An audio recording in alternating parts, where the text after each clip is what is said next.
Hola, ¿qué tal? ¿Cómo están, amigos de la libreta de Irma en Café y Noticias de Sin embargo al aire? Saludo como siempre con muchísimo gusto a Romina Gándara y a Dani Barragán, que son las conductoras de este espacio, y hoy me acompaña Aura García Junco, escritora. ¿Cómo estás, Aura? Bienvenida. ¿Qué tal? Ay, muy bien, muy contenta de charlar contigo. No, pues yo te agradezco mucho porque además sé que andas a todo con la promoción de Mar de Piedra. Miren, este es Mar de Piedra, la novela más reciente de Aura.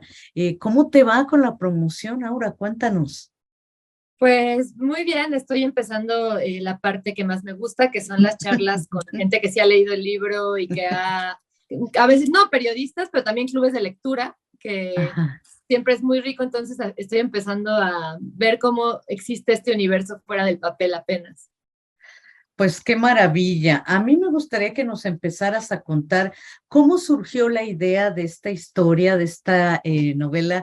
Yo le llamaría distópica en un futuro que no está tan lejano además y que tiene que ver con las desapariciones, que es algo que pues que está pasando mucho en México ya desde ya y que en tu propuesta de Mar de Piedra sigue pasando y además se convierten en estatuas. A ver, cuéntanos. Bueno, pues es una realidad paralela, más bien. O sea, sí tiene algo de distopía, pero como señalaban algunas personas, es más bien una ucronía en ese sentido, porque la realidad que retrata inicia varios años antes de que inicie la novela, en algo que para nosotras sería pasado, ¿no? Entonces, que por lo tanto no pudo haber ocurrido porque ya habría ocurrido en nuestro mundo, ¿no? Eh, y eso, bueno, me parece importante decirlo porque tiene que ver con cómo empezó la escritura de este libro, ¿no? Que además de que empezó pues muy intuitivamente y sin tener mucho rumbo, empezó pensando en cosas que a mí me estaban moviendo mucho y que socialmente creo que no estaban moviendo mucho, como empezar a ver las violencias primero machistas que no estaban tan visibilizadas. Esto fue en 2016, el inicio de la escritura, pero también la violencia íntima posteriormente a la que todo el mundo somos capaces de acceder, ¿no? Que no siempre es esta violencia demoledora y muy visceral, pero que muchas veces tiene que ver con esos traumas que tenemos y que no están tan trabajados y que cuando hacemos cosas que nos hacen sentir bien, hacen sentir mal a otras personas. Esto parece un poco alejado de la trama, pero en realidad no lo es porque empecé queriendo hablar de estos tres personajes complejos que existen en un mundo en el que, como ya decías, hay algo que nos remite a nuestra propia realidad, que es el hecho de que hay un montón de estatuas en Avenida Madero que pueden o no ser de personas desaparecidas. Pero para mí lo que es más importante de este libro, porque así surgió y creo que ese es el verdadero espíritu que tiene, es el hecho de que es una novela de personajes que cargan heridas y que desde esas heridas se empiezan a relacionar con pues las estatuas, del paseo de las estatuas, entre los personajes, entre ellas, entre él. Eh, y que a partir de esto yo pensaría que esta es una novela que tiene algo que es muy íntimo a la vez que tiene algo, una ligera trama de thriller, pero es un thriller suave, digamos. Sí, es un thriller suave, como dices, me gusta ese término, pero es muy apasionante y te tiene todo el tiempo al borde de la página, como quien dice. Y también hay otro tema que a mí me gusta mucho, me llamó mucho la atención, que es estos mapas de la vida que les llamas matangs y que tú explicas también un poco en el epílogo que sí existen, ¿no? Y ahorita que hablas de las heridas de los personajes, me gustaría que habláramos también de cómo, digamos, de alguna manera creen en estos mapas, algunos de ellos, no todos los personajes, ¿no? Eso es Uh -huh. importante también decirlo, y cómo tratan, digamos, de que todo se solucione a partir de estos mapas. A ver, ¿de dónde surgieron los matangs, Aura? Bueno, los matangs son tecnología real, antigua, nada más que es de ese lugar hacia donde no volteamos a ver nunca, que es la Polinesia. Yo me enteré de que existían, ahí al final del libro hablo de eso, pero pues cualquiera puede googlear la palabra matán con doble T y encontrar algunas referencias de los matangs reales. En la novela, en esta sociedad que planteo, una religión minoritaria empieza a crecer muchísimo a raíz de que estas estatuas poblan la Ciudad de México y otras partes del mundo. Y es una religión que tiene como centro la idea de que hay un destino dado todas las personas y que por lo tanto el destino que te tocó, pues es el que ya tienes. Es una religión determinista. Los personajes de la novela, como dices, están en diferentes grados de creencia y de credulidad y de devoción a esta religión. Y algunos de ellos pasan, pues, el personaje principal, Sofía, es una incrédula convencida porque al final es una académica, atea, etcétera.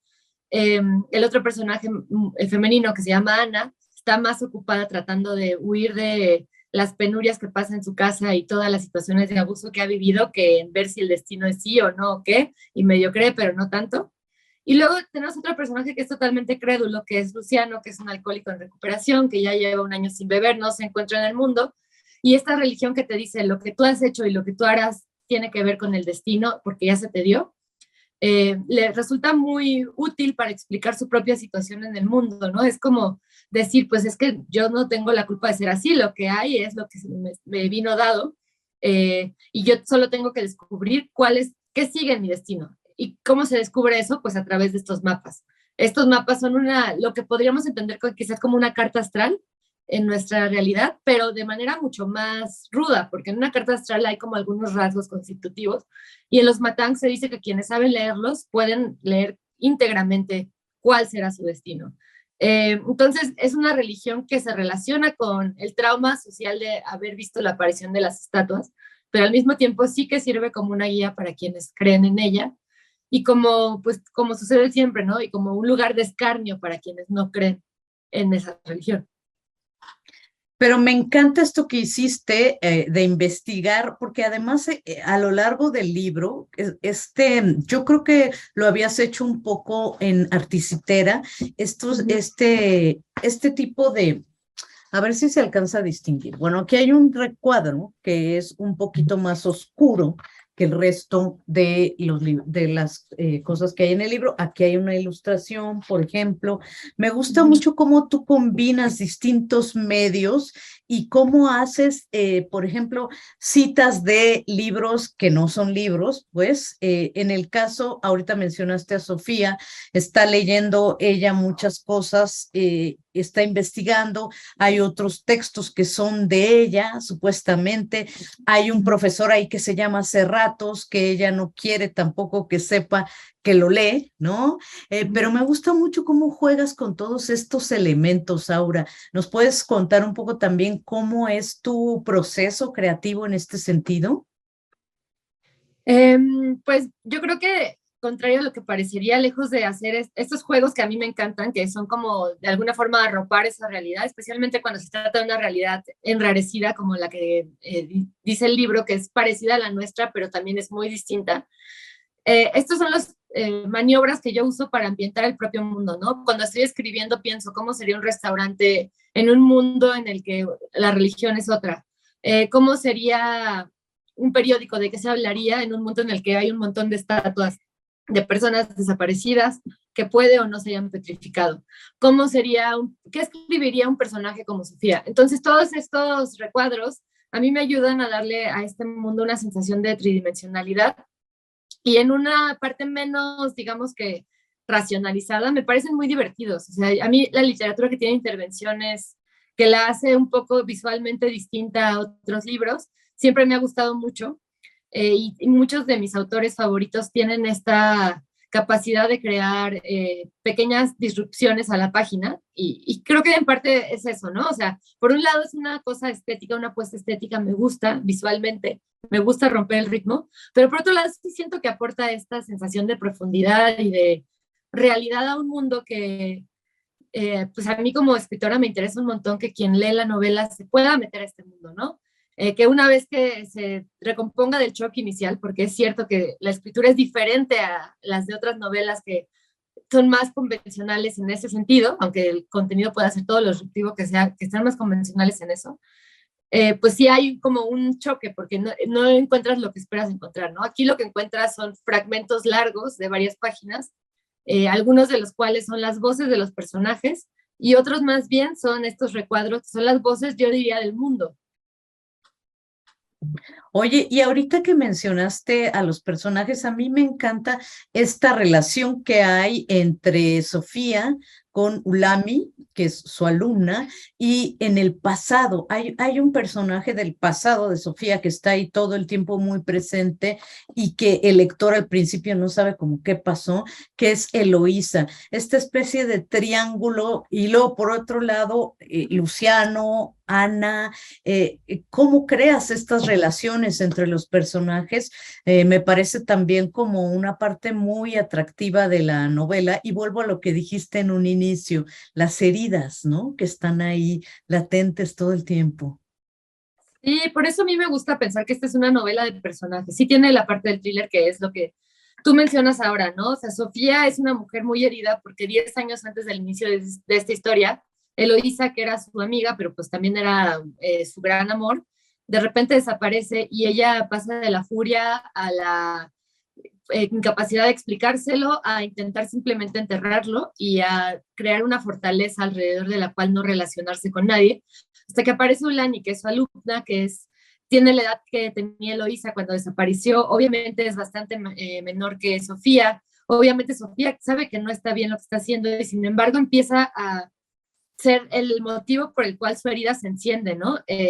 Su herida que ya estaba ahí, nada más que ella quería, pues hacía mensa y no quería verla, se enciende por este personaje que aparece y empieza a tener una relación con ella, pero a la vez empieza a volver a tener una relación con Eloísa, con quien nunca la dejó de tener, pero siempre quiso hacer como que ya no estaba ahí, ¿no?